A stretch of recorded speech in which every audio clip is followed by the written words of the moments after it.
ഒരു സൗഹൃദം അല്ലെങ്കിൽ പ്രണയം അല്ലെങ്കിൽ ദാമ്പത്യം ഇതൊരിക്കൽ നഷ്ടപ്പെട്ടു പോയാൽ നമ്മൾ വല്ലാത്തൊരു വേദനയിൽ എത്തിപ്പെടും അല്ലേ? നമ്മൾ വല്ലാതെ തകർന്നു പോകും അല്ലേ?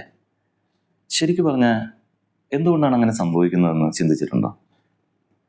യഥാർത്ഥത്തിൽ നമ്മൾ മറ്റൊരാളെ സ്നേഹിക്കുമ്പോൾ നമ്മൾ നമ്മളെ തന്നെയാണ് സ്നേഹിച്ചുകൊണ്ടിരുന്നതെന്നാണ് സത്യം. കാരണം മറ്റൊരാൾ എന്നുള്ളത് അവിടെ സംഭവിക്കുന്നത് ഒരു കണ്ണാടി പോലെയാണ്. കാരണം നമ്മൾ മറ്റൊരാളെ സ്നേഹിക്കുമ്പോൾ നമ്മൾ നല്ല സുന്ദരന്മാരാകും. നമ്മൾ മറ്റൊരാളെ സ്നേഹിക്കുമ്പോൾ നമ്മൾ നല്ല കഴിവുള്ളവരാകും.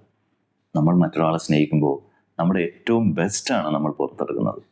അതുകൊണ്ട് മറ്റൊരാൾ എന്നുള്ളത് ഒരു കണ്ണാടിയായിട്ടാണ് നമ്മൾ കാണുന്നത്. നമ്മുടെ ഏറ്റവും നല്ല കാഴ്ച കാണുന്നൊരു കണ്ണാടി. അതുകൊണ്ടാണ് പെട്ടെന്നൊരു സുപ്രഭാതത്തിൽ അത് നഷ്ടപ്പെടുമ്പോൾ നമ്മൾ എല്ലാം തകർന്നു പോയതായിട്ട് നമുക്ക് ഫീൽ ചെയ്യും. നമ്മുടെ കഴിവുകളും നമ്മുടെ സൗന്ദര്യവും എല്ലാം നഷ്ടപ്പെട്ട പോലെ വല്ലാത്തൊരു ഫീലായിരിക്കും.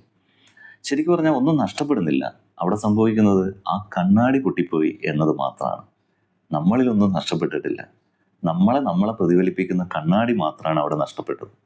ആ തിരിച്ചറിവ് നിങ്ങൾക്കുണ്ടായാൽ നമ്മുടെ ഉള്ളിൽ തന്നെ നമ്മളെ സ്നേഹിക്കാനുള്ളൊരു കഴിവ് നമുക്ക് കിട്ടും. കണ്ണാടി ഇല്ലാതെ തന്നെ നമ്മളുടെ കഴിവുകളെ, നമ്മുടെ സൗന്ദര്യത്തെ, നമ്മുടെ ഇഷ്ടങ്ങളെ, നമ്മുടെ എല്ലാത്തിനെയും നമുക്ക് സ്നേഹിക്കാൻ കഴിഞ്ഞാൽ നമുക്ക് ഈ ചുറ്റുപാടുള്ള എല്ലാത്തിനോടും സ്നേഹം തോന്നും. പ്രകൃതിയോടും ആളുകളോടും എല്ലാം. കണ്ണാടി ഉള്ളത് നല്ലതാണ്, നമുക്ക് ആത്മവിശ്വാസം കിട്ടും. ഇനി ഇല്ലെങ്കിലും നമ്മളിലുള്ളത് നമ്മളിൽ തന്നെ ഉണ്ടാകുമെന്ന തിരിച്ചറിവുണ്ടെങ്കിൽ നമുക്ക് ആത്മവിശ്വാസത്തോടെ മുന്നോട്ട് പോകാൻ പറ്റും.